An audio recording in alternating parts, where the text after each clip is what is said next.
नेहल ने अब अपने पत्ते सबके सामने और तानिया के फेस पर ही खोल दिए हैं, जो वो सबके सामने कोने कोने में बैठकर चीजें कर रही थी तानिया के बारे में, कि तानिया कैसे अमाल के पीछे लग रही हैं और जबरदस्ती का लव एंगल बनाने की कोशिश कर रही हैं। ये नेहल के शब्द थे घर में जब वो आई थी, जीके के पास बैठकर, मृदुल के पास बैठकर, आवेश के पास बैठकर, सबके पास बैठकर। तो अब क्या हुआ है, जो बिग बॉस हैं उन्होंने उनसे पूछा है कि तानिया आप, सलमान सर ने पूछा है एग्जैक्टली, तो कि आपने सीक्रेट रूम से देखा है लोगों को, आप किसका मुखौटा उतारना चाहेंगे, 3 नाम ऐसे बताइए। जिसमें सबसे पहले जो ये हैं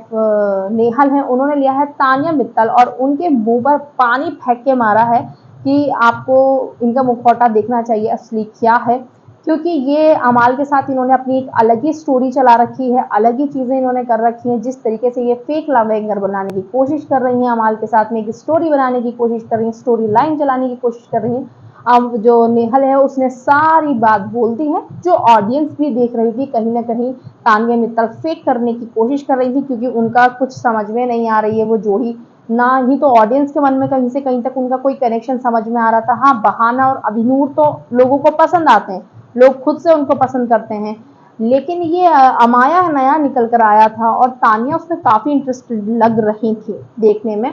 तो अब देखो सलमान सर इस पे क्या रिप्लाई करते हैं, और जो घर वाले हैं उन्हें भी पता है कहीं ना कहीं ये फेक है, ऑडियंस को भी पता है, और जो तानिया है वो कुछ बोल नहीं रही है प्रोमो में, जब जितना प्रोमो है गाइस उसमें कुछ वो बोल नहीं रही हैं, वो सिर्फ अपना पढ़ने जो लग जाती हैं, कुछ चुप होकर वो वही कर रही हैं, अभी भी अपना पढ़ रही हैं कुछ ना कुछ, जो भी वो चुप चुप चुप पढ़ती हैं, जब भी उन्हें डांट पड़ती है, जब भी उनके बारे में कोई बात होती है तो वो वही कर रही हैं अभी भी। अब उनका क्या रिप्लाई आएगा ये देखना काफ़ी इंटरेस्टिंग रहेगा कि तानिया अपने आप को कैसे डिफेंड करती हैं, क्या अमाल मलिक उनको डिफेंड करेंगे या तानिया उनको डिफेंड करेंगी।